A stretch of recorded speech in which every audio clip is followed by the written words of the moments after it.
Okay, Monday, 5th of August 2024. So, Monday, Bitcoin and the other stuff.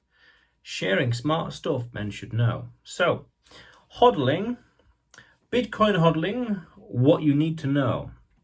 So, it's worth understanding that you want to get your Bitcoin onto cold storage as fast as possible, away from the exchanges, away from a third party where there's excess risks, unnecessary risks, because by going into cold storage, you're actually reducing and eliminating all the risks, the security gaps, the security crevices that could be there that could lead to problems, that could lead to hacking or lead to margin calls or you name it. When it's in cold storage, it's mathematically speaking, it's your wealth, your Satoshis, securely held here. And the numbers of risk, the political risk, the economic risk, the third party risk is absolutely reduced. It's more down to security and recovery risk. And generally speaking, it's only those two things there. All of the kinds of risks have been eliminated. So HODling, you really want to go into cold storage as soon as possible. If you're really daring, go into a mined wallet where you have the coins on a wallet, but all the private keys, seed phrase, all in here.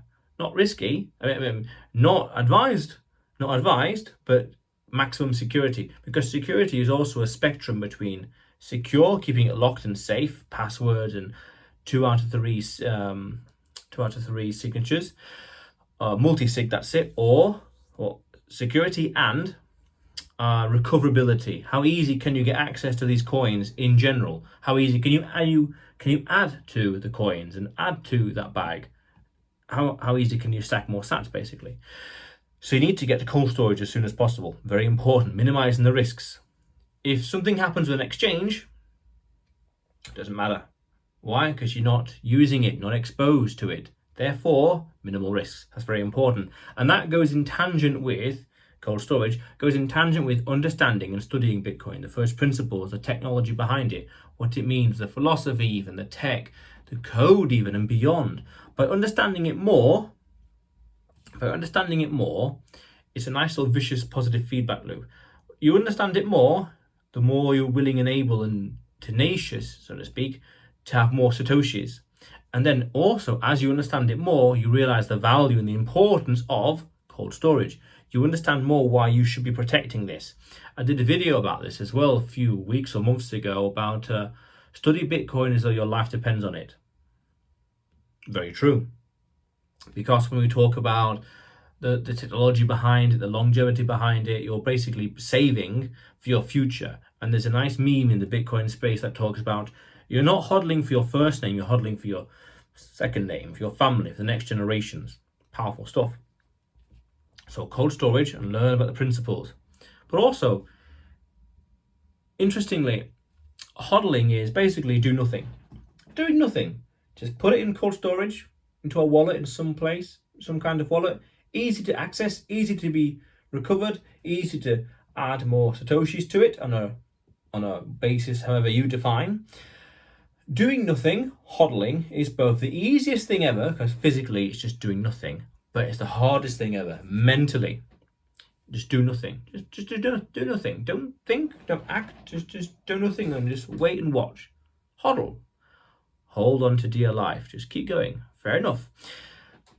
And that, I think, is a personal journey of maturity, discipline, definitely discipline, strength of character, tenacity, longevity, seeing the vision behind it.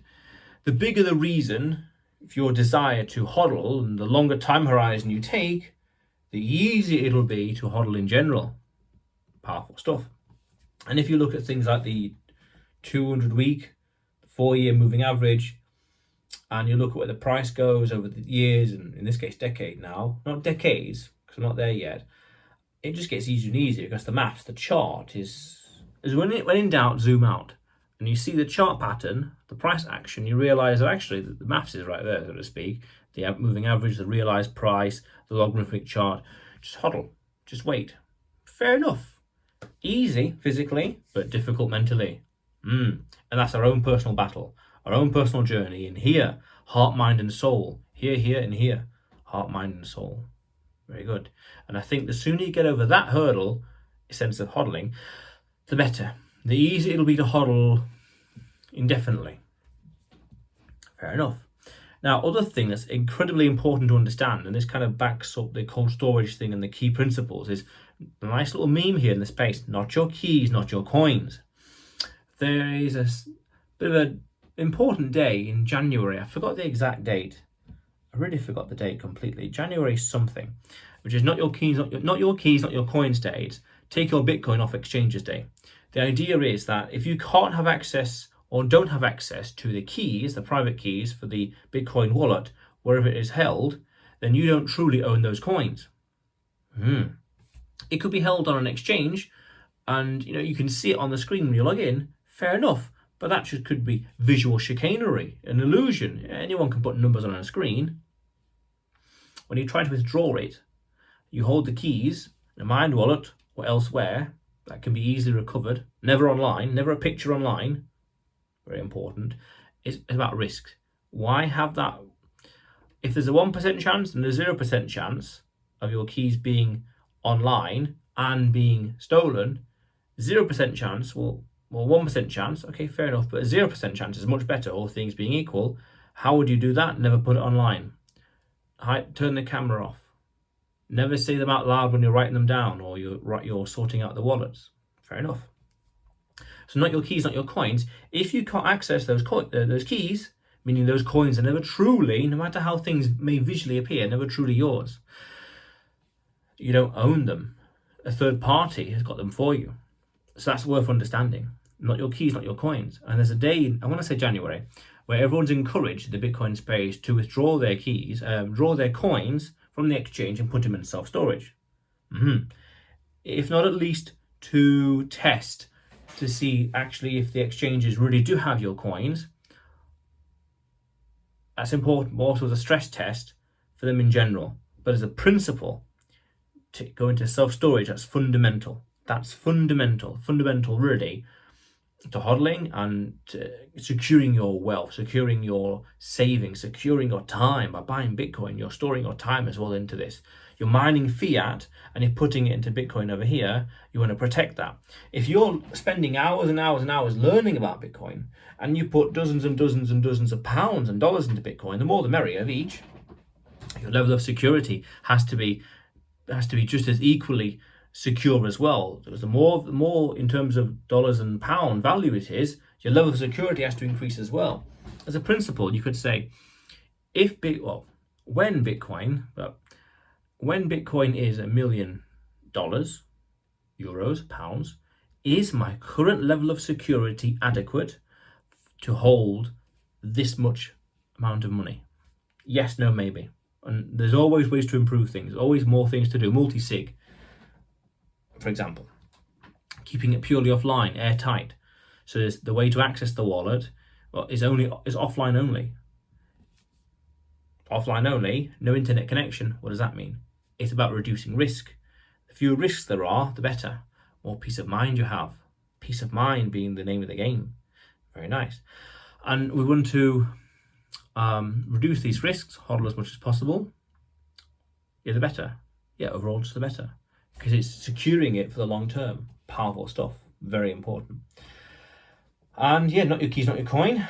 Cold storage, very important. And have the discipline to do nothing. Keep at it. And then you could say accumulate more on a regular basis. Your choice. You're an adult. You know what to do. You know how and when to buy it. Take it from there. But it's important to secure it.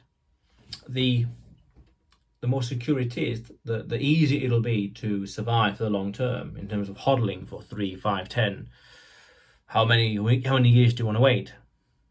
How many years is enough? How many years is too many? You tell me. Comment below. You know what to do. That's powerful. And your level of security has to be equally strong. And always reviewing, how can I improve this? What can I change? What can I do differently? This, that, this, here, there, go this, change that, tweak this, remove that, here, there.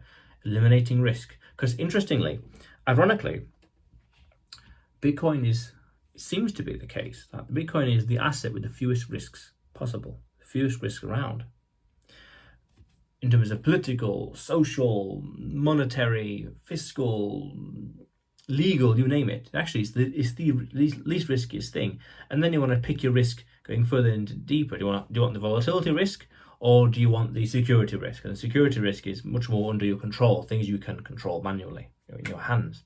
And then, as I said earlier, if you've got a choice of 1% risk of something might happen versus a 0% chance, it's never going to happen because it's impossible. Which of these two do you want? Now you could say, oh, this exchange I trusted. Yes, but if there's a 1% chance of the exchange going bust, just 1%, just call it 1%, pick a number, 1%. And over here is 0% cold storage, then I'm going to go for this. Because even though it's 1%, this is 0, meaning impossible. This might happen, yeah, who knows when, but this is that peace of mind. I ain't got to worry about it. Very nice. Powerful. And then you could argue, how do you put a price on peace of mind? You tell me. You know what to do, comment below. I did a video about this back in April about peace of mind and understanding the maths behind it and the logic and the thought process behind it. Yeah. Again, in the description, in the comment below, in the pinned comment, in the description below.